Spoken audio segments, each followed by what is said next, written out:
أشهد أن لا إله إلا الله وحده لا شريك له وأشهد أن محمدا عبده ورسوله أما بعد فأعوذ بالله من الشيطان الرجيم بسم الله الرحمن الرحيم الحمد لله رب العالمين الرحمن الرحيم مالك يوم الدين إياك نعبد وإياك نستعين اهدنا الصراط المستقيم صراط الذين أنعمت عليهم غير المغضوب عليهم ولا الضالين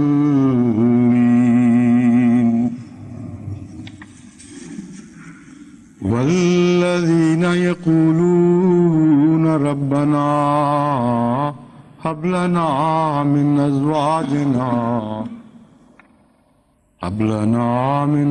أزواجنا وذرياتنا قرة أعين واجعلنا للمتقين إماما أولئك يجزون الغرفة بما صبروا ويلقون فيها تحية وسلاما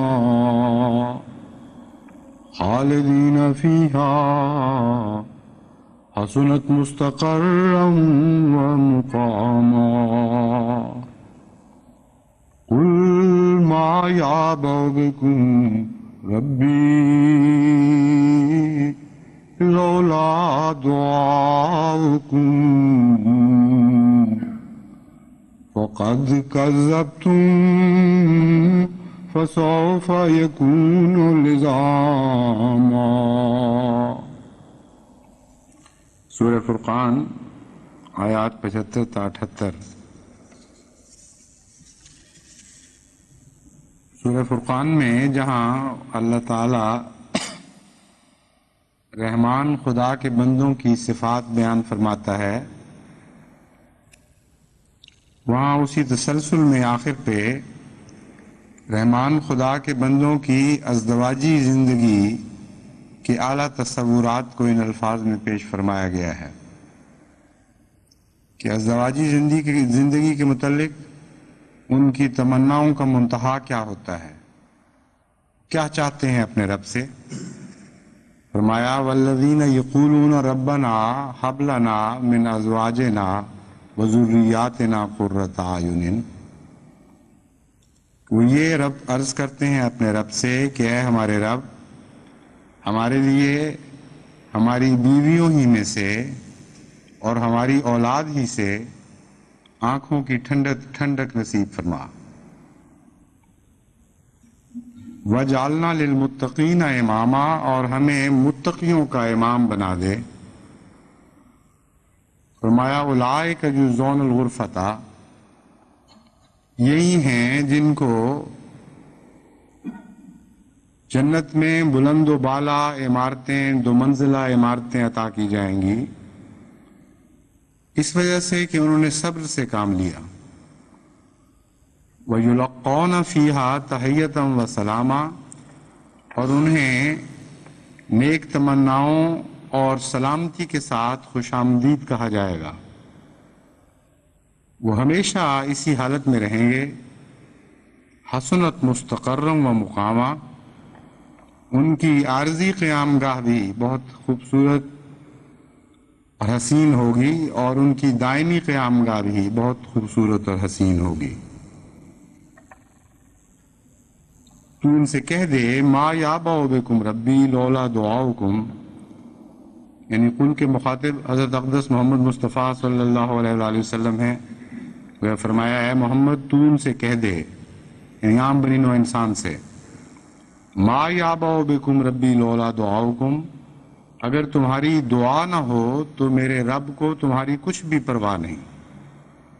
فقد کذبتم فسوف یکون لزاما، کیونکہ تم دعا کے نظام کو جھٹلا چکے ہو، خدا تعالیٰ سے لقاء کے مضمون کو جھٹلا چکے ہو، پس لازماً اس کے نتائج بلاؤں کی طرح تم سے وابستہ ہو جائیں گے۔ ایسی بلائیں جو ایک غلط فعل کے نتیجے میں انسان کو لازم ہو جایا کرتی ہیں، چمٹ جایا کرتی ہیں، ایسی چمٹنے والی مصیبتیں تمہیں آ گھیریں گی۔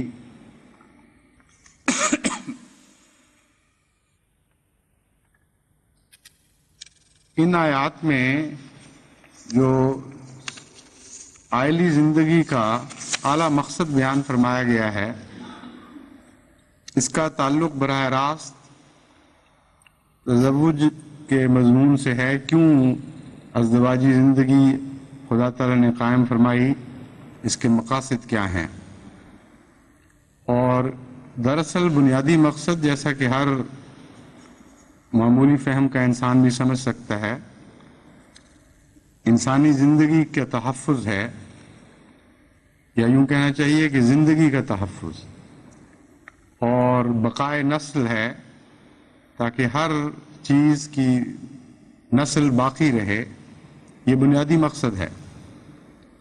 یہ بنیادی مقصد کن ذرائع سے حاصل ہوا، اس کی تفصیل میں جانے کی ضرورت نہیں، یہ ایک لمبا مضمون ہے، لیکن براہ راست یہاں اس مضمون کا صرف اتنا تعلق ہے کہ انسان کے مقام تک پہنچتے پہنچتے انسانی زندگی اتنے بلند مقاصد حاصل کر لیتی ہے کہ اس کے نتیجے میں محض بقائے نسل مقصد نہیں رہ جاتا، بلکہ ایسی نسل کا بقا مقصد بن جاتا ہے جو متقی ہو، جو نیک ہو، جو خدا ترس ہو۔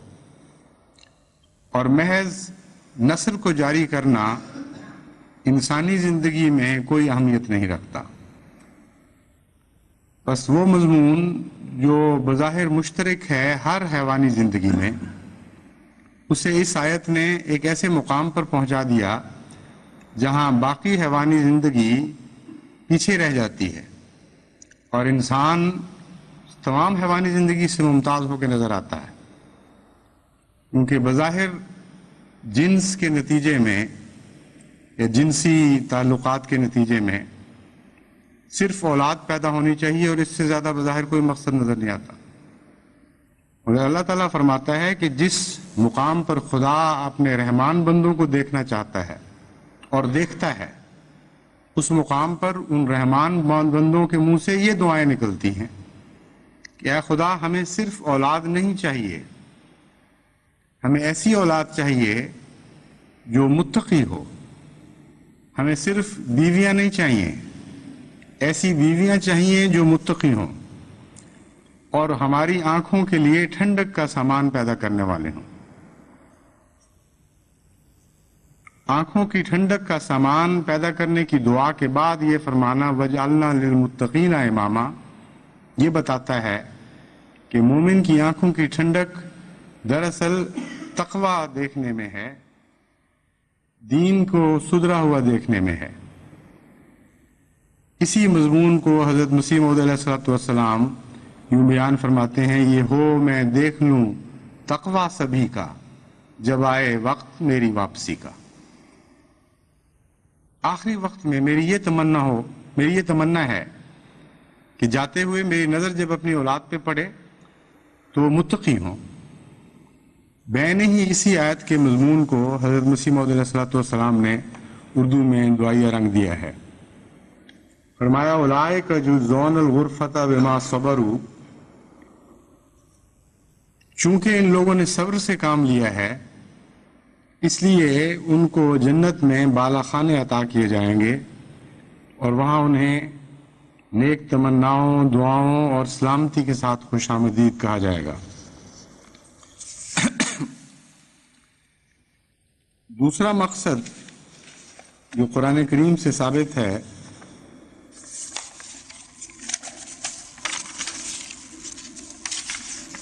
وہ رفاقت، اعلیٰ رفاقت ہے اور تسکین قلب ہے۔ چنانچہ قرآن کریم فرماتا ہے من آیاتہ ان خلق لکم من انفسکم ازواجا لتسکنوا الیہا وجعل بینکم مودۃ ورحمہ ان فی ذلک لآیات لقوم یتفکرون، کہ تمہارے اندر خدا تعالیٰ نے جو مودت اور رحمت کے جذبات رکھ دیے ہیں ان کی تسکین کے لیے بیاہ شادی کا نظام بنایا گیا تاکہ تم ایک دوسرے سے سکینت حاصل کرو اور ایک دوسرے کی رفاقت سے زندگی کا سفر زیادہ عمدہ طریق پر طے کر سکو۔ پھر قرآن کریم فرماتا ہے وَاتَّقُوا اللَّهَ الَّذِي تَسَاءَلُونَ بِهِ وَالْأَرْحَامَ، اور اللہ تعالیٰ کا تقوی اختیار کرو، الَّذِي تَسَاءَلُونَ بِهِ، جس کے واسطے دے دے کر تم ایک دوسرے سے خیر چاہتے ہو، جس کے نام پر استدعا کرتے ہو، والارحام، اور رحمی رشتوں کو نہ بھولنا، خصوصیت کے ساتھ رحمی تعلقات کو فروغ دو۔ اس آیت سے اور بعض دیگر آیات سے ایک تیسری بنیادی وجہ بیاہ شادی کی یہ بھی معلوم ہوتی ہے کہ ایک ایسا معاشرہ قائم ہو جس میں عائلی زندگی کو ایک نمایاں مقام حاصل ہو اور خاندان کی بنا پر سوسائٹی قائم کی جائے، انفرادیت کی بنا پر سوسائٹی کا قیام نہ ہو۔ باہمی رشتہ داریوں کا مضبوط بندھن، اس کے نتیجے میں ایک دوسرے سے حسن سلوک، ایک دوسرے سے پیار اور محبت، گویا کہ خاندان کی کو بنیاد بنایا ہے اسلام کے سوشل سسٹم کا۔ ہر سوشل نظام کی ایک روح اور ایک فلسفہ ہوتے ہیں۔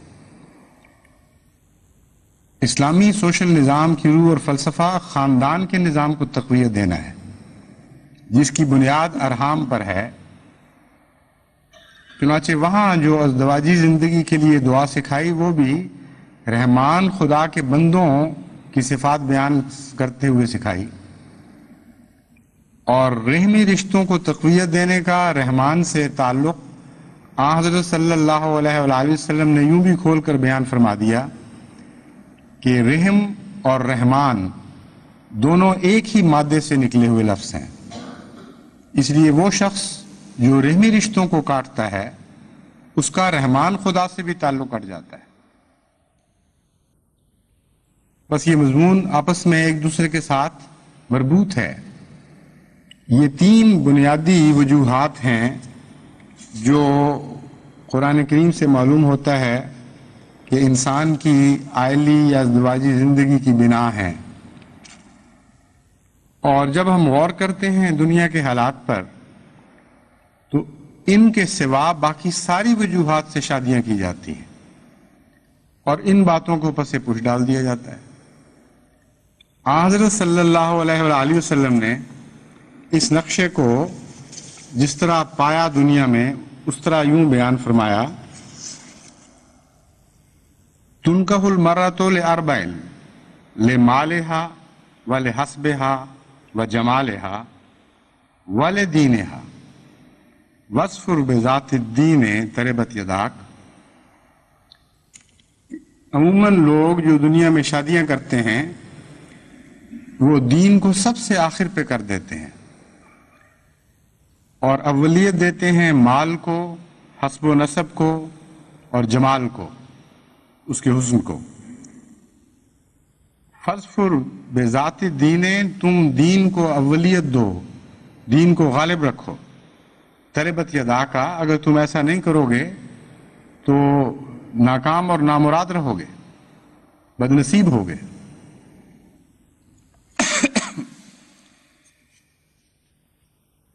یہاں ایک لفظ دین میں وہ تینوں مضمون بیان فرما دیے گئے جن کا میں نے اوپر ذکر کیا ہے یا پہلے ذکر کیا ہے، یعنی قرآن کریم نے جو تین بنیادی صفات وجوہات بیان فرمائی ہیں، شادی کے محرکات بیان کیے ہیں، وہ سارے دین سے تعلق رکھنے والے ہیں۔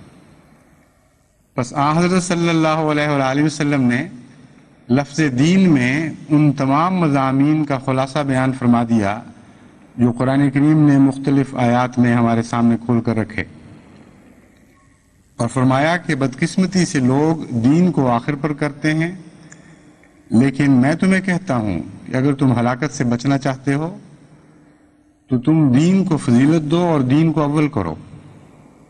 دین کا لفظ یہاں وسیع مضمون میں استعمال ہوا ہے، اور اس میں اس کا عورت کا تقوی اور یا زوج کا تقوی کہنا چاہیے، کیونکہ عورت کے لیے جب وہ مرد کو دیکھے یا مرد کی تلاش کرے تو وہاں بھی دین ہی کو ترجیح دینی چاہیے۔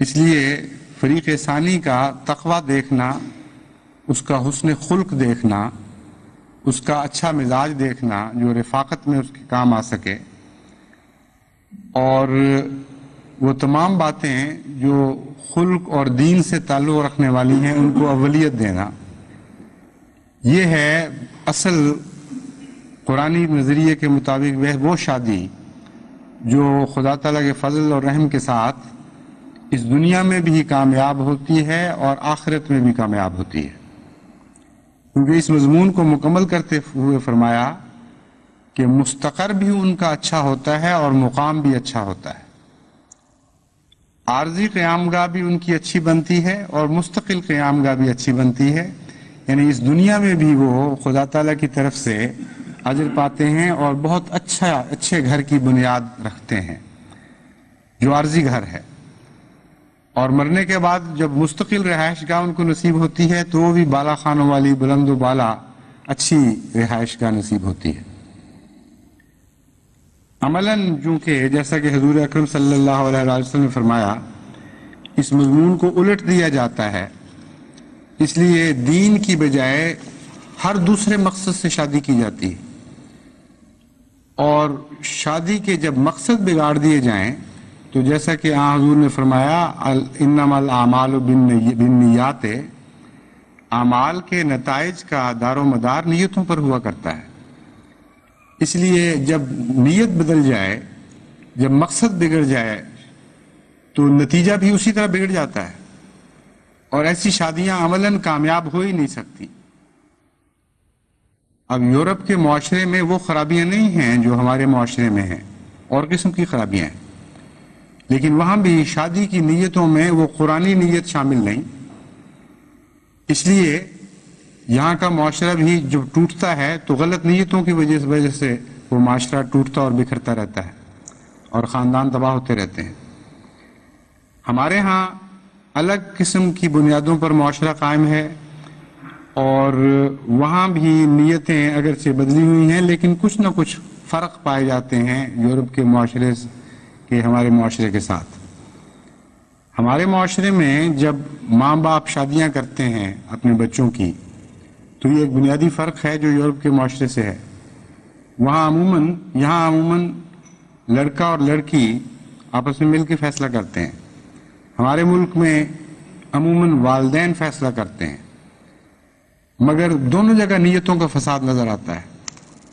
بہت سی شادی کی تباہی کی وجوہات میں ایک وجہ یہ ہے کہ ماں باپ حرص سے شادی کرتے ہیں، وہ سمجھتے ہیں ہمارے بچے کی خوشی اس بات میں ہے کہ امیر گھرانے کی لڑکی گھر میں آئے اور اس کے ساتھ دولت ہو، اس کے ساتھ وہ سب آرام ہوں جو دولت کے ذریعے نصیب ہوتے ہیں، کاریں ہوں، ریفریجریٹر ہوں، بچے کی اعلیٰ تعلیم کے لیے اخراجات مل جائیں۔ ان نیتوں کے ساتھ وہ لڑکی ڈھونڈتے ہیں اور بعض دفعہ بڑی بے شرمی کے ساتھ کھلے لفظوں میں مطالبہ بھی کرتے ہیں۔ تو حضرت صلی اللہ علیہ وآلہ وسلم نے جو فرمایا کہ مال کے لیے شادی کی جاتی ہے، تو امر واقعہ یہ ہے کہ یہ کوئی بعید بات نہیں ہے جو شاذ و نادر نظر آتی ہو۔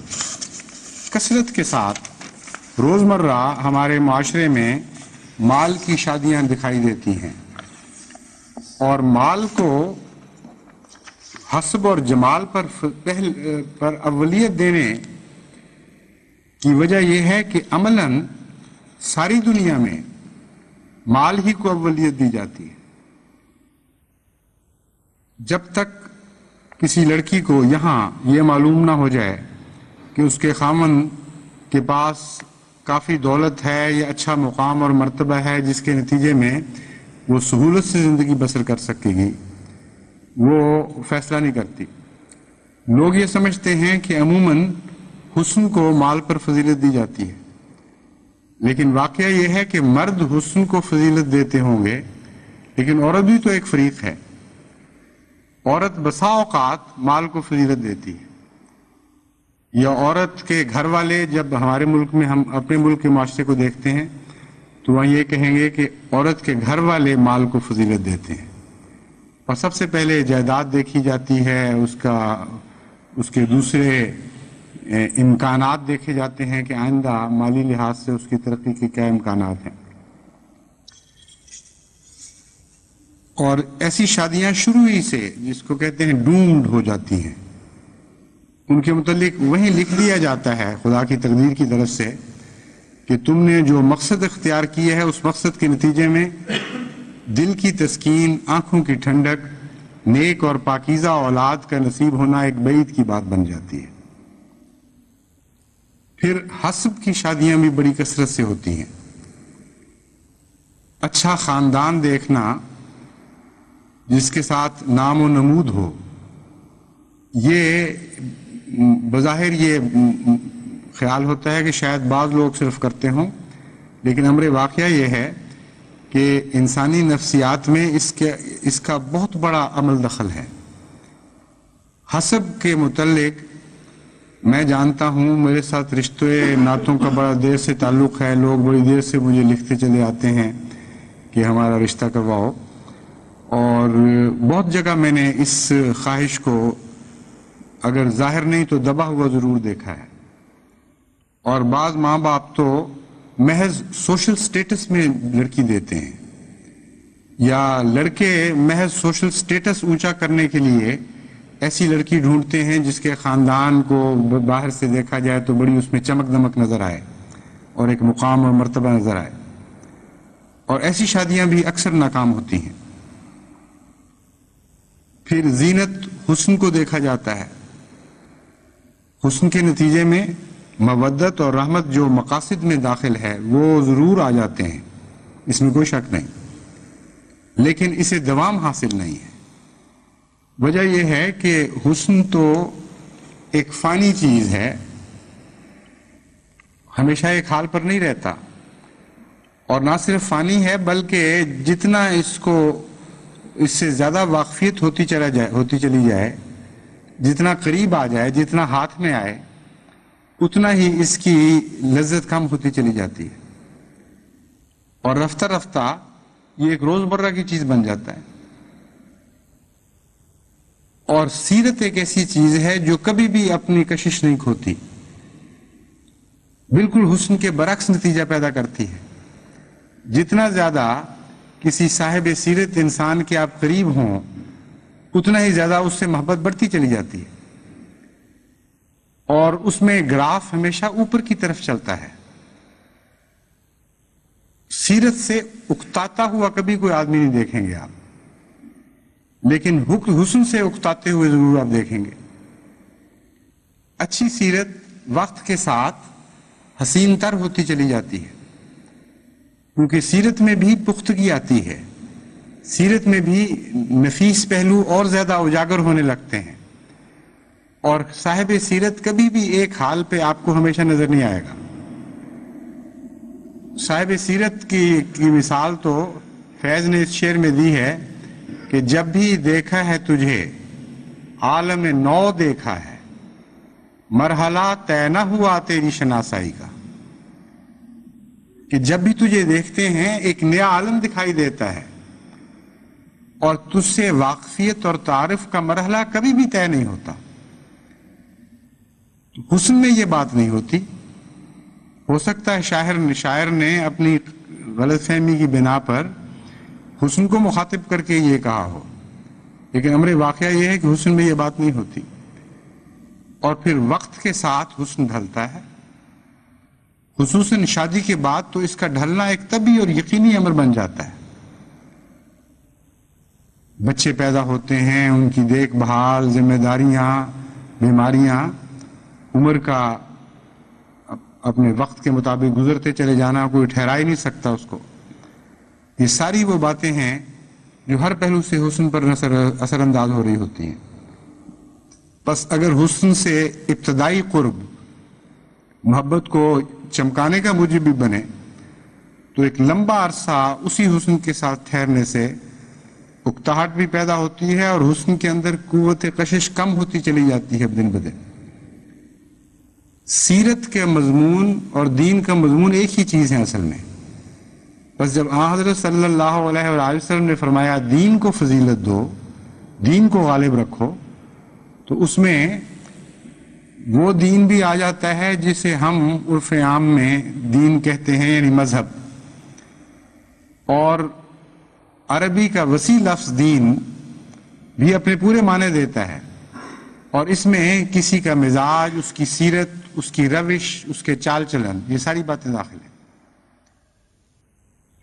تو سیرت کو اولیت دینا یہ بہت ہی اہمیت ہے، لیکن اس کی بہت ہی اہمیت ہے، لیکن بدقسمتی سے لوگ اس کو نظر انداز کر دیتے ہیں اور سب سے آخر پر جا کر پھر سیرت کی تلاش کرتے ہیں.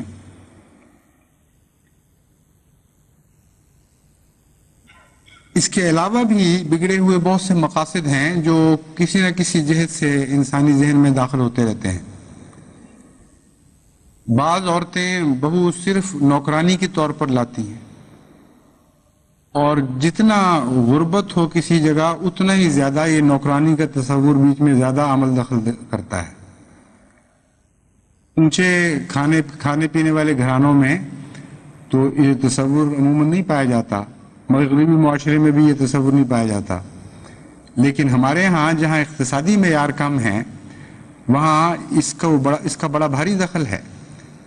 چنانچہ بعض مائیں جہاں جوائنٹ فیملی سسٹم ہیں وہاں بہو لاتی اس لیے ہیں کہ اس سے خوب کام لیں گی، صرف خاوند کی خدمت ہی نہیں کرے گی بلکہ اس کے بہن بھائیوں کی بھی خدمت کرے گی، اس کے والدین کو بھی پالے گی. والدین تک تو بہرحال فرائض میں داخل ہے، لیکن بہن اور پھر بہنوں کے خاوند یا بھائی اور ان کی بیویوں کی خدمتیں، اس مضمون کو اتنا لمبا کھینچ لیا جائے تو یہ تو ایک بڑی سخت ناقابل برداشت صورتحال بن جاتی ہے، اور بعض گھروں میں ہوتی ہے ہی.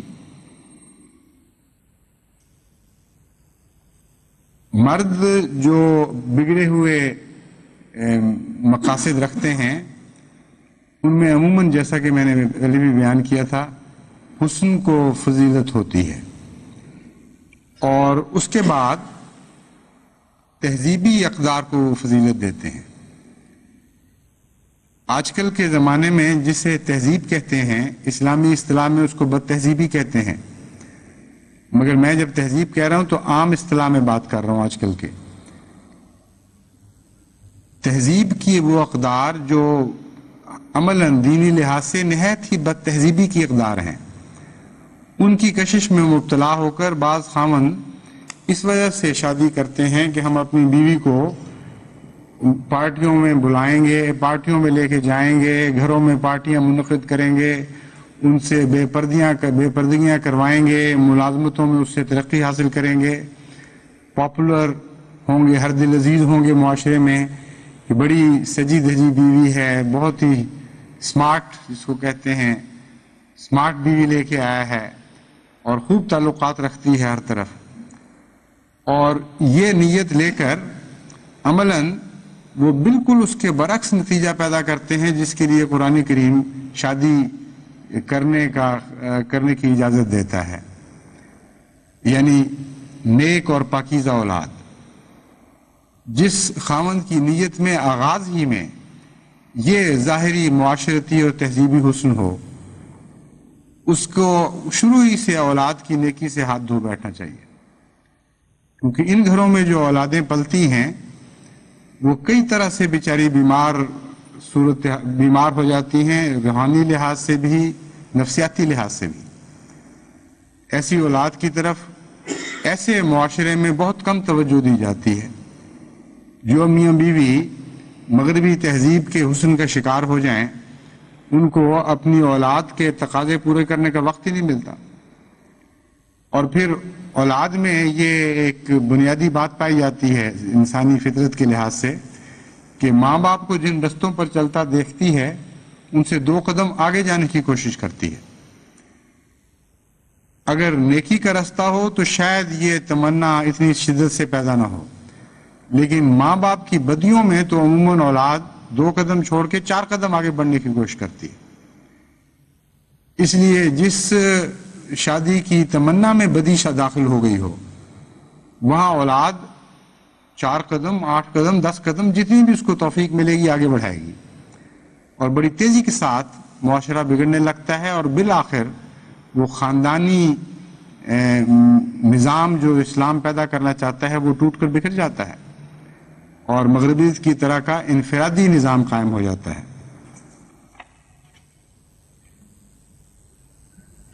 کفوف کا نہ ہونا یہ بھی ایک بڑی وجہ ہے بیاہ شادی میں خرابی کی۔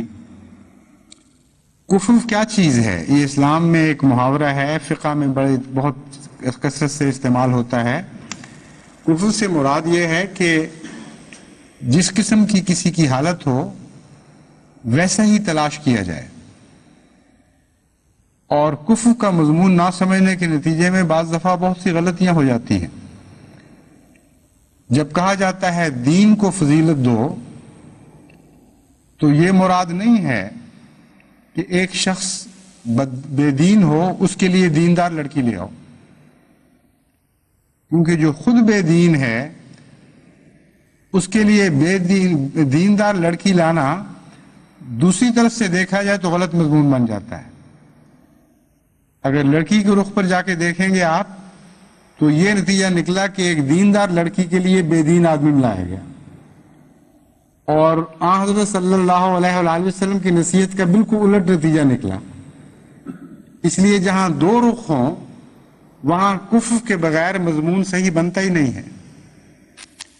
کفر کا مطلب ہے جب 2 فریق ہیں تو ان کے درمیان عدل پیدا کرو، ان کے درمیان توازن کو قائم کرو۔ اگر کوئی دیندار ہے تو جتنا دیندار وہ ہے ویسا ہی دیندار ساتھی تلاش کرو۔ کچھ فرق تو مناسب بھی رہتا ہے اور وہ مشکل کا موجب نہیں بنتا، لیکن جو نمایاں فرق ہیں وہ بڑی مشکل ڈال دیتے ہیں۔ چنانچہ بہت سے ایسے گھرانے بالآخر برباد ہوئے اور ٹوٹے جن میں خاوند بے دین تھا اور بیوی بہت دیندار تھی، یا بیوی بے دین تھی اور خاوند بہت دیندار تھا۔ الا ماشاء اللہ یہ گھرانے قائم نہیں رہا کرتے، ان کی اولادیں بھی پھر تباہ ہوتی ہیں۔ اگر بیوی بے دین ہے تو وہ اولاد کو اپنی طرف گھسیٹتی ہے، اور اولاد کے معاملے میں ہمیشہ ادنا صفات غالب آتی ہیں۔ جیسا کہ میں نے بیان کیا ہے، نیکی کو کے تتبع میں اولاد کمزوری دکھائی جاتی ہے، مگر بدی کو اخذ کرنے میں بہت تیزی دکھاتی ہے۔ اس لیے ہمیشہ نتیجہ یہ نکلتا ہے، سوائے اس کے کہ خدا تعالیٰ فضل فرمائے، اور اس کا بھی طریقہ بیان فرما دیا ہے قرآن کریم نے کیسے وہ فضل نازل ہو سکتا ہے۔ سوائے اس کے کہ خدا تعالیٰ فضل فرمائے، اگر ماں اور باپ میں ایک میں ایک بدی پائی جاتی ہے اور دوسری میں وہ بدی نہیں پائی جاتی تو اولاد عموماً بدی والے حصے کو اخذ کرے گی۔ اگر ماں بے پردہ ہے اور باپ دیندار ہونے کی وجہ سے پردے کا خواہاں ہے تو اولاد بے پرد ہوگی۔ اگر ماں با پردہ ہو اور خاوند آزاد ہو تب بھی اولاد بے پرد ہوگی۔ اس لیے کفر کو ایک بہت بڑی اہمیت حاصل ہے۔ گھریلو زندگی کو جنت بنانے کے لیے دونوں طرف کے مزاج کو، ان کی عادات کو، ان کی دینی حالتوں کو توازن کے ساتھ برابر کرنا چاہیے، اور جہاں جتنا جتنا یہ توازن برقرار ہوگا اتنا ہی زیادہ عمدگی کے ساتھ عائلی زندگی بسر ہوگی۔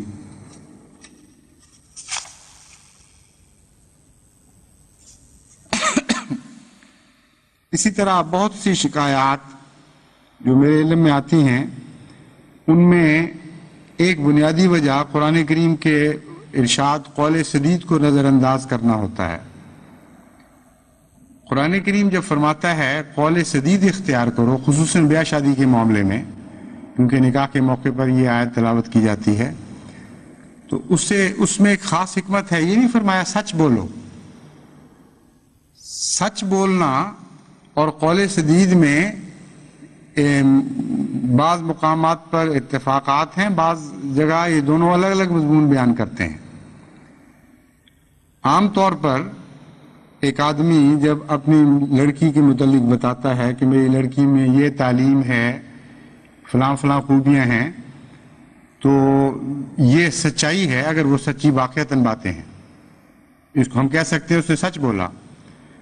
لیکن اگر وہ بفرض محال مرغی کی مریضہ ہو، یا بفرض محال تو نہیں ہے، اگر خدا نخواستہ وہ مرغی کی مریضہ ہو، یا اس کے اندر کوئی اور اندرونی ایسا نقص پایا جاتا ہو، مثلا وہ بچہ نہیں پیدا کر سکتی، تو اس کو چھپانا بظاہر سچائی کے خلاف نہیں ہے،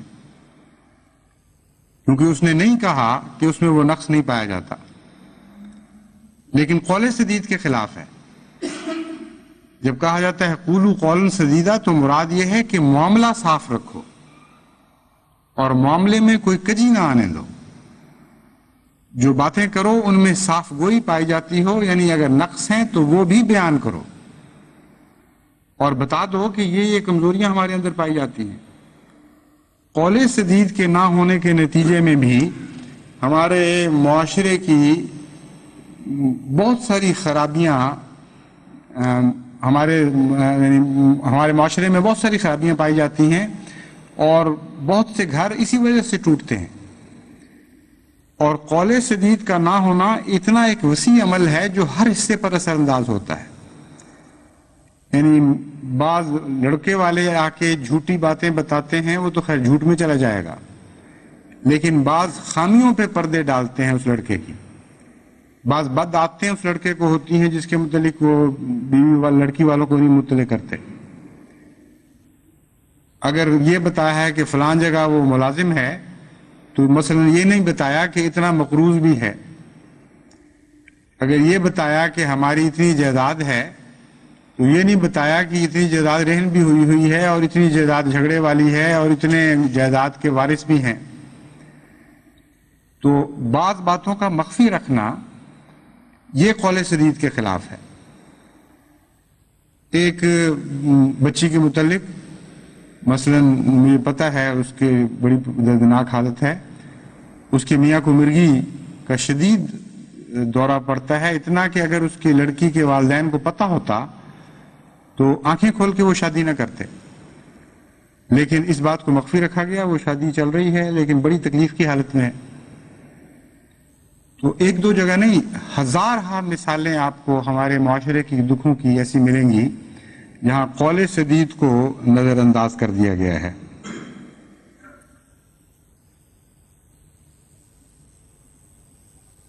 پھر رومانس کا جو تصور ہمارے ہاں پایا جاتا ہے، اس کو اگر ہم زیادہ اور وسعت دے دیں تو لڑکی بھی اور لڑکا بھی اپنی عائلی زندگی کے متعلق فرضی جنتیں بنا کر بیٹھے ہوئے ہوتے ہیں، اور لڑکی یہ سمجھ رہی ہوتی ہے کہ جب میری شادی ہوگی تو سوائے لطف کے اور اعلیٰ نعمتوں کے اور عیش و عشرت کے کوئی بھی اور مصیبت مجھ پہ نہیں پڑنے والی۔ حالانکہ امر واقعہ یہ ہے کہ باقی باتیں تو دور کی ہیں، جس خاوند سے وہ عجیب و غریب توقعات لے کر جاتی ہے، اس خاوند کے بہت سے نقص ہیں جو طبعاً اور فطرتاً ہر شخص میں ہوتے ہیں، مگر الگ الگ ہوتے ہیں۔ بعض عادتوں کے نقص ہوتے ہیں، اس کو ان کے ساتھ بھی گزارا کرنا پڑے گا۔ بعض نقص ہیں جن کی اصلاح کی جا سکتی ہے، بعض کی اصلاح کی نہیں جا سکتی، ایسے بھی نقص ہوتے ہیں۔ اسی طرح لڑکی میں بھی کمزوریاں پائی جاتی ہیں، اس کے اندر بھی بعض خصائل کے نقص پائے جاتے ہیں، بعض ایسے نقص ہیں جو اس کی فطرت ثانیہ بن چکے ہوتے ہیں جو دوری نہیں کیے جا سکتے، ان کے ساتھ بھی انسان کو رہنا پڑتا ہے۔ پھر رشتہ داروں کی ذمہ داریاں ہیں، خاوند کے اپنے رحمی تعلقات ہیں جن کے ساتھ جن کے حقوق ہیں اس کے اوپر، وہ ادا کرنے ہیں۔ اب جس بیوی نے ایک جنت بنائی ہوئی فرضی کہ میں جاؤں گی تو میرے خاوند کو مثلا 4000 ملتا ہے، وہ سارا میرے ہاتھ میں آیا کرے گا اور میں اس طرح اس کو خرچ کروں گی، جب وہ دیکھتی ہے کہ بیوہ ماں پر بھی اس کو خرچ کرنا پڑتا ہے، اپنے یتیم بھانجے اور بھانجیاں بھی پالنے پڑتے ہیں، تو شدید رد عمل اس کے دل میں پیدا ہوتا ہے۔ حقیقت کی دنیا میں نہیں اترتے لوگ، یہ نہیں دیکھتے کہ فرض کی دنیا ایک اور چیز ہے، تصورات کی دنیا ایک اور چیز ہے۔ حقیقت میں انسان کو تلخیوں کے ساتھ بھی گزارا کرنے کی اہلیت پیدا کرنی چاہیے، اس لیے وہاں جا کر پھر لڑائیاں شروع ہو جاتی ہیں۔ مرد بھی اسی طرح اپنی بیویوں کے متعلق بعض ایسے تصورات باندھے ہوئے ہوتے ہیں کہ جب وہ شادی ہوتی ہے ان کو ٹھوکریں لگتی ہیں۔ تو قرآن کریم نے جو 3 بنیادی باتیں بیان فرمائی ہیں، ان کو مد نظر رکھتے ہوئے، جن کا خلاصہ حضرت اقدس محمد مصطفیٰ صلی اللہ علیہ وآلہ وسلم نے لفظ دین میں بیان فرما دیا ہے، اگر ہم شادیاں کریں اور ان چیزوں کو فروغ دیں اور بار بار اپنے معاشرے میں یہ باتیں پھیلائیں کہ یہ وہ ایسے اعلیٰ مقاصد ہیں شادی کے کہ جن کے نتیجے میں، جیسا کہ قرآن کریم سے پتہ چلتا ہے، خدا وعدہ کرتا ہے تم سے کہ دنیا میں اس عارضی مقام میں بھی تمہیں جنت عطا ہوگی اور آئندہ دائمی مقامات میں بھی تمہیں جنت عطا ہوگی، اور پھر ایک ایسی اولاد کو پیچھے چھوڑ کے جاؤ گے جو متقی ہوگی، اور متقینہ امامہ کی تمہاری تمنا پوری ہو جائے گی۔ مگر افسوس ہے، جیسا کہ میں نے عرض کیا ہے، ان سارے امور کو بالعموم نظر انداز کر دیا جاتا ہے۔ صلہ رحمی کے متعلق خاص طور پر بہت سی شکایات آتی ہیں۔ جیسا کہ میں نے بیان کیا ہے، اسلامی معاشرے کی ایک روح ہے، اور وہ روح ہے خاندانوں کا رحمی رشتوں پر قیام، اور رحمی رشتوں کو اہمیت دینا۔ خاندان کا جو تانا بانا بنا جاتا ہے، اس میں کوئی نہ کوئی مرکزی محرک پایا جاتا ہے۔ ہر سوسائٹی کا الگ الگ محرک ہوتا ہے۔ قرآن کریم وہ محرک یہ بیان فرما رہا ہے کہ تم نے رحمی رشتوں کو فروغ دینا ہے اور ان تعلقات کو آگے بڑھانا ہے۔ اور مغربی دنیا میں اس کے برعکس قطع رحمی بنیادی اصول دکھائی دیتی ہے۔ تمام مغربی معاشرے میں آپ کو قطع رحمی کا رجحان نظر آئے گا۔ اتنا بڑھ جاتا ہے یہ رجحان کہ بیٹے کے ماں سے تعلقات نہیں رہتے، ماں بیٹی کے باپ سے تعلقات نہیں رہتے، اور یہ بڈھے کثرت کے ساتھ جو آپ کو اکیلے تنہا زندگی بسر کرتے ہوئے دکھائی دیتے ہیں، جو قومی خیرات پر پل رہے ہوتے ہیں، یہ قطع رحمی کے نتیجہ ہے۔ ترس جاتے ہیں، بعض لوگ پاگل ہو جاتے ہیں، بعض خودکشیاں کر لیتے ہیں، صرف اس وجہ سے کہ خاندان والے ان کے اپنے بیوی بچے بہو بہنیں ان کو ایک بوجھ سمجھنے لگتے ہیں۔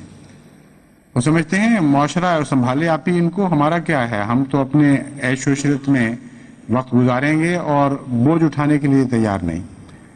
تو قرآن کریم نے صلہ رحمی کو جو بنیاد بنایا، مغربی معاشرے نے بالکل اس کے برعکس قطع رحمی پر اپنے معاشرے کی بنیاد ڈالی ہے۔ اس لیے اس حصے کو نظر انداز کرنے سے بھی بہت سی خرابیاں ہمارے ہاں پیدا ہوں گی، اور بہت سی خرابیاں پیدا ہو رہی ہیں۔ اگر صلہ رحمی کو ہم نے قائم نہ کیا تو بالآخر مغربی معاشرے پر لازماً تان ٹوٹے گی جا کے۔ یہ صلہ رحمی کا نتیجہ ہے کہ بہت سی بدخلقیوں سے ہم بچے رہتے ہیں۔ یہ اندرونی مضبوط خاندانی نظام کا فیض ہے کہ ہم بہت سی خرابیوں سے باز رہتے ہیں، اور صرف ایک لذت کی پیروی کرنے کی بجائے متفرق کئی قسم کی لذتیں ہیں جو ہماری زندگی میں حاصل ہوتی رہتی ہیں۔ ایک دفعہ جرمنی میں ایک عورت نے جو اسلامی معاشرے کو بڑی نفرت کی نظر سے دیکھتی تھی، بڑی شدت سے مجھ سے سوال کیا کہ آپ کے ہاں جو معاشرہ قائم ہے اس میں کیا لذت رہ جاتی ہے؟ قیدیں، پابندیاں اور ہر لذت یابی سے محرومی، یہ بھی کوئی معاشرہ ہے؟ اس کے جواب میں نے اس کو اسی طرف متوجہ کیا. میں نے کہا ہمارا معاشرہ تو صلہ رحمی پر قائم ہے، جس کے نتیجے میں صرف ایک لذت ہمیں نہیں ملتی بلکہ متفرق لذتیں نصیب ہوتی ہیں. تمہیں اپنی تسکین خاطر کے لیے اب جنس کے سوا کچھ بھی نظر نہیں آتا، اور جنسی پیروی تمہاری اتنی آگے بڑھ چکی ہے، جنسی خواہشات کی پیروی اتنی آگے بڑھ چکی ہے کہ اب کوئی تمیز تمہاری باقی نہیں رہی. بڑے نہیں تو چھوٹوں پر یہ ظلم کر کے تم اپنی اس جنسی تمنا کو پورا کرنے لگے ہو، اور وہ ساری حدیں پھلانگ چکے ہو جو انسانیت اور حیوانیت کو الگ کرتی ہیں ایک دوسرے سے، اور وہاں بھی تمہیں تسکین نہیں مل رہی. کس معاشرے کی طرف تم ہمیں بلا رہی ہو؟ میں نے کہا اسلامی معاشرے میں صرف جنسی لذت نہیں ہے، ماں اور بیٹے کی محبت کی بھی ایک لذت ہے. اس کو وہ تقویت بھی دیتا ہے اور اس کی حفاظت کرتا ہے. بہن اور بھائی کی محبت میں بھی ایک لذت ہے. اسلامی معاشرہ اس کو تقویت بھی دیتا ہے، اس کی حفاظت بھی کرتا ہے. بیٹی اور باپ کے تعلق میں بھی ایک پیار پایا جاتا ہے، ایک لذت پائی جاتی ہے، اور اس کا بھی اسلامی معاشرہ نگران ہے اور ان قدروں کو وہ آگے بڑھاتا ہے. پھر ایک دوسرے کے رشتہ داروں کے ساتھ تعلقات کے قیام کو فروغ دیتا ہے. بیٹی جب بیاہی جاتی ہے تو پھر ایک ماں نہیں رہتی، اس کی ارحام ہو جاتے ہیں، کئی قسم کے رحمی رشتے اس میں زائد آ جاتے ہیں، اور بیوی خاوند کی ماں، خاوند کا باپ، خاوند کی بہنیں، خاوند کے دیگر عزیز جو اس کی ماں کے رحم کے نتیجے میں رشتے اس کو ملے ہیں، وہ سارے اس کے رشتہ دار بن جاتے ہیں. اسی طرح خاوند کے ساتھ بھی معاملہ ہوتا ہے. تو اس خاندانی نظام کو جس کی بنا صلہ رحمی پر ہے، اس کو تقویت دینے کے نتیجے میں انسان بھوکا نہیں رہتا لذت کا، اور جب وہ تنہائی محسوس کرے تو پھر پاگل نہیں ہوتا. چونکہ مغربی معاشرے میں ایک ہی لذت یابی کا تصور باقی رہ گیا ہے، اور اگر وہ پورا نہ ہو تو پھر دوسرے اور کوئی ذریعے نہیں ہیں اس کو تسکین قلب کے لیے. چنانچہ ایسی سوسائٹی میں پھر لوگ پاگل ہونے لگ جاتے ہیں. یہ جتنے جنسی مریض ہیں، یہ پاگل پن ہے جو اس معاشرے کا خود پیدا کردہ ہے. جس شاخ پر بیٹھے ہوئے ہیں یہ اس کو کاٹ چکے ہیں خود ہی، اب ان کے لیے ہلاکت کے سوا کچھ بھی باقی نہیں. اس لیے قرآن کریم نے صلہ رحمی پر زور دیا، اور آن حضرت صلی اللہ علیہ وآلہ وسلم نے تو اس کثرت سے مضمون بیان فرمایا ہے کہ اگر تمام ارشادات کو اکٹھا کیا جائے تو ایک ضخیم کتاب بنتی ہے. اس لیے جماعت احمدیہ کو صلہ رحمی پر زور دینا چاہیے، اور صلہ رحمی میں جہاں تک اپنے ماں باپ کا تعلق ہے اس میں تو زیادہ سکھانے کی ضرورت نہیں. اللہ ماشاء اللہ عموماً لوگ یہ حقوق ادا کرتے ہی ہیں. نسل بعد نسل ہمیں ماں باپ، بہن بھائی کی محبت ورثے میں مل چکی ہے، اور اس لحاظ سے ہمارا معاشرہ خدا کی فضل سے مضبوط ہے. ابتلا آتا ہے شادی کے موقع پر، تبھی حضرت صلی اللہ علیہ وآلہ وسلم نے شادی کے موقع پر، نکاح کے موقع پر تلاوت کے لیے جو آیات اکٹھی کی، ان میں یہ آیت داخل فرمائی، وَاتَّقُوا اللَّهَ الَّذِي تَسَاءَلُونَ بِهِ وَالْأَرْحَامَ، کہ دیکھو اپنے تمہارے رحمی رشتے جو ہیں ان کے سلسلے میں تو تم ہو ہی واقف، لیکن اب تم ایک ایسے تعلق میں باندھے جا رہے ہو جہاں دوسرے کے رحم کا بھی خیال کرنا پڑے گا، دوسرے کے رحمی رشتوں کو بھی اپنا سمجھنا پڑے گا. اس کا فقدان ہے جس کے نتیجے میں ہمارا معاشرہ بہت سے دکھوں کا مبتلا ہے. لڑکی جب جاتی ہے اپنے سسرال میں تو بعض سسرال ایسے ہیں جو سمجھتے ہیں کہ لڑکی کے اپنے ماں باپ، بھائی بہن وغیرہ وہ سب اب اس کے لیے گویا پرائے ہو چکے ہیں. اور اتنا پرائے ہو چکے ہیں کہ اس کو ملنے آئے تو ان کو تکلیف ہوتی ہے، وہ ملنے جائے تو ان کو تکلیف ہوتی ہے، ان کے تانے دیے جاتے ہیں، ان کے نقائص اس کو سامنے بیان کیے جاتے ہیں، اور ہر طرح سے ان رشتوں کو اذیت کا موجب بنا دیا جاتا ہے۔ اس کے برعکس بھی شکل نظر آتی ہے کہ بعض عورتیں اپنے خامدوں کو کاٹتی ہیں، اپنی بہنوں سے، ماؤں سے، اپنے دوسرے عزیزوں سے۔ وہ ہنس کے بات کر لیں تو ان کو تکلیف ہوتی ہے، وہ ان کی ذمہ داریاں ادا کریں تو ان کو تکلیف پہنچتی ہے، گھر میں کوئی مہمان آ جائے تو آگ لگ جاتی ہے، اور عجیب حالت نظر آتی ہے۔ بعض گھروں میں نے دیکھا ہے کہ اپنے رشتہ دار جب بیوی کے آتے ہیں تو رونق آ جاتی ہے، گھر میں دوڑتی پھرتی ہے، خدمتیں ہو رہی ہیں، خوب لذتیں حاصل کی جا رہی ہیں، ہر طرح کی مجلسیں لگتی ہیں، اور خامند کی بہن آ جائے یا اس کی ماں آ جائے تو یوں لگتا ہے اس طرح موت کی خبر آ گئی، اور پھر وہ بدسلوکی کے 100 طریقے اختیار کرتی ہے۔ عورت جہاں تسکین کا سامان بنتی ہے وہاں عدم تسکین کا بھی اتنا ہی سامان بن سکتی ہے۔ جس شخص میں تسکین پہنچانے کا مادہ خدا تعالی نے رکھا ہوا ہو، وہ تسکین چھیننے کا مادہ بھی اس میں اتنا ہی پایا جاتا ہے۔ اس لیے عورت اور مرد میں عورت جیسی تسکین نہیں پہنچا سکتا کوئی، مرد اس کا مقابلہ نہیں کر سکتا، لیکن جب تسکین چھیننا چاہے تو مرد کے مقابل پر عورت کو بہت زیادہ طریقے معلوم ہے کس طرح تسکین چھینی جاتی ہے۔ تسکین کی آماجگاہ کی بجائے گھر کو بے چینیوں کی آماجگاہ بنا دیتی ہے اور عذاب بن جاتی ہے۔ خامند توبہ کرتا ہے کہ خدا کرے میرا کوئی رشتہ دار نہ آئے یہاں پھر کبھی، عذاب الہی کی طرح وہ رشتہ دار اپنے اس کے رشتہ دار اس پر گھر پہ نازل ہونے لگتے ہیں۔ تو یہ سارا بنیادی قصور قرآن کریم کے بعض احکامات کو نظر انداز کرنے کے نتیجے میں ہے۔ حضرت صلی اللہ علیہ وآلہ وسلم نے جو آیات چنی، سب سے پہلے یہ آیت ہے جو نکاح کے موقع پر پڑھی جاتی ہے، واتقوا اللہ الذی تساءلون بہ والارحام ان اللہ کان علیکم رقیبا۔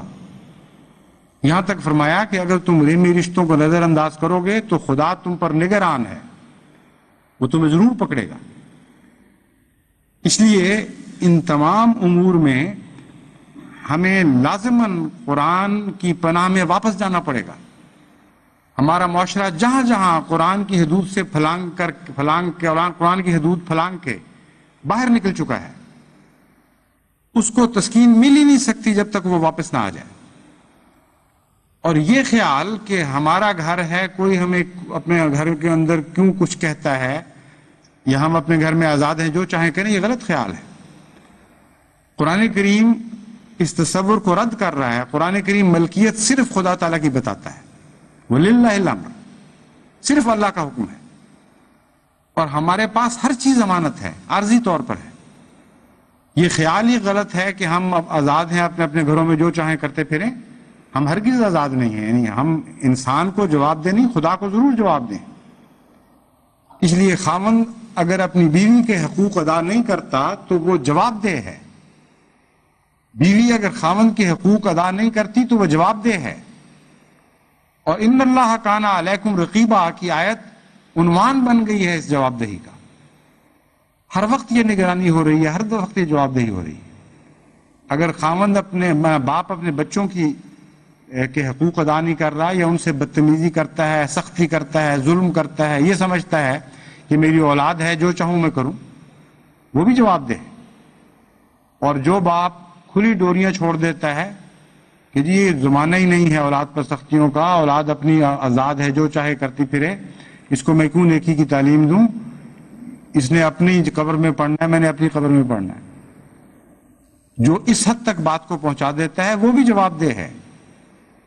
سختی کے بھی ہم جواب، اپنی سختیوں کے بھی ہم خدا کے سامنے جواب دیں، اپنی نرمیوں کے بھی جواب دیں، اور لازماً ہمیں وہ توازن پیدا کرنا پڑے گا جو توازن قرآن اور سنت ہم سے چاہتے ہیں۔ حضرت صلی اللہ علیہ وسلم نے فرمایا کلکم رائن وکلکم مسئول عن رعیتہ، کہ دیکھو ہر ایک تم میں سے چرواہا ہے۔ یہ خیال مت کرو کہ تم مالک ہو بھیڑوں کے،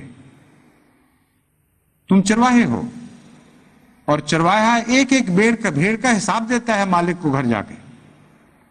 اس کو ثابت کرنا پڑتا ہے کہ فلاں بھیڑ اگر ضائع ہوئی تو اس وجہ سے ضائع ہوئی، اس کا قصور نہیں ہے. اور پھر اس کے بعد حضرت صلی اللہ علیہ وآلہ وسلم تفصیل بیان فرماتے ہیں کہ کس طرح تم رائی بنتے ہو. کہتے ہیں گھر کا مالک جو ہے وہ بھی رائی ہے، اپنی بیوی اور بچوں کے لحاظ سے وہ خدا کے حضور جواب دہ ہوگا، اور بیوی بھی جواب دہ ہوگی، اور پھر سارا کے سارا انسانی نظام اپنے اپنے دائرہ کار میں اس حدیث کی روح سے جواب دہ بن جاتا ہے. بس معاشرے کی اصلاح بہت ہی ضروری ہے، لیکن ہوگی جیسا کہ میں نے بیان کیا تھا گھروں کی اصلاح سے.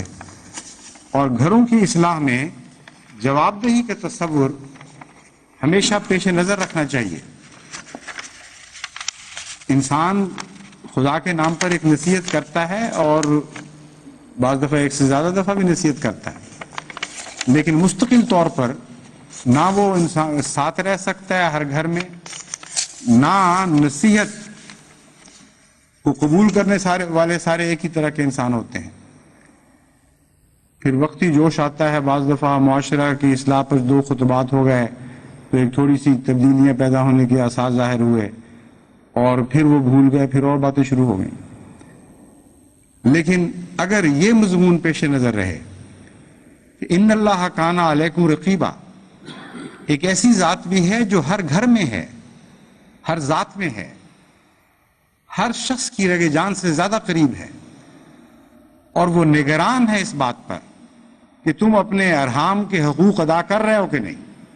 جن مقاصد کے لیے شادی بیاہ کا نظام جاری کیا گیا ہے ان مقاصد کو پورا کر رہے ہو کہ نہیں کر رہے. تو پھر ساری کیفیت بدل جاتی ہے.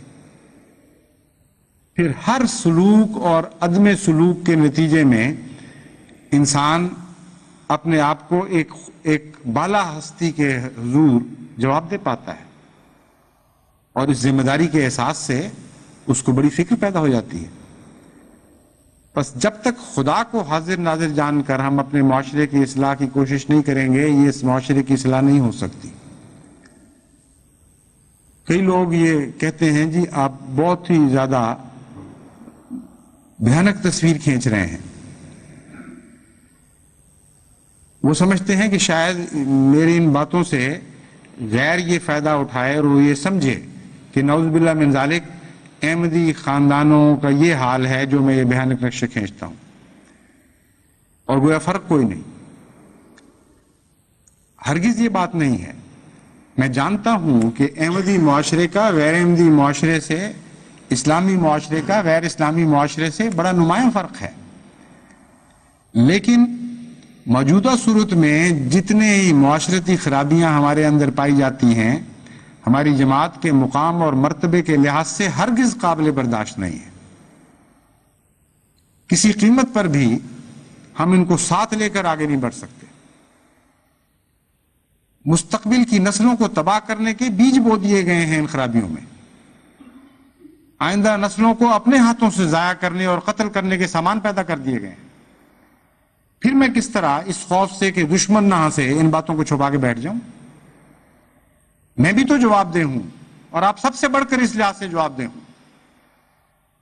ایک خاندان کی نہیں، ساری جماعت کی ذمہ داری خدا تعالیٰ نے میرے اوپر ڈالی ہے، اور تمام جماعت کے حالات کے بارے میں پوچھا جاؤں گا. اس لیے کیسے میں ان باتوں کو چھپا سکتا ہوں؟ میرا فرض ہے، اور میں لازماً جب تک خدا مجھے توفیق دے گا اس فرض کو پورا کرتا رہوں گا کہ ہمارا معاشرہ دن بدن پہلے سے بہتر حالات میں داخل ہوتا چلا جائے. حسن اس میں نہ پیدا ہو، بلکہ ہر آن بڑھنے والا حسن اس میں پیدا ہو، تاکہ غیر جب اس معاشرے کو دیکھیں تو بے اختیار ان کے دل سے یہ آواز نکلے کہ جب بھی دیکھا ہے تجھے عالم نو دیکھا ہے، مرحلہ طے نہ ہوا تیری شناسائی کا.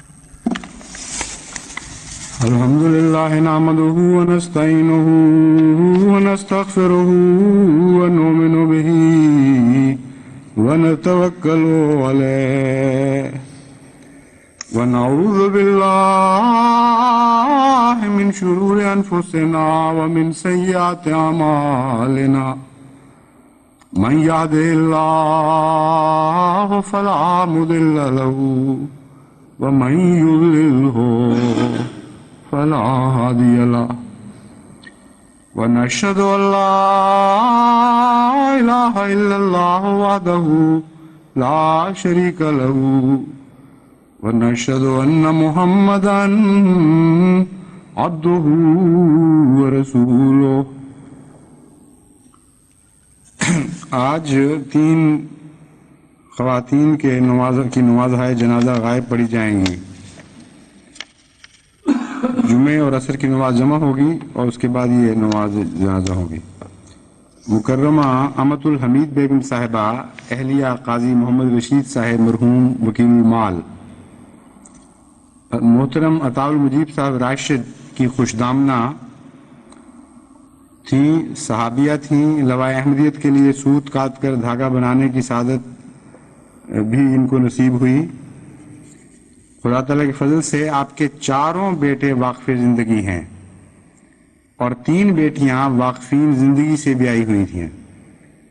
اتنے بچوں کا واقف زندگی ہونا یا واقف زندگیوں سے بیاہے جانا بہت بڑا اللہ کا فضل ہے، اور اس ماں کو خدا کا یہ فضل نصیب تھا.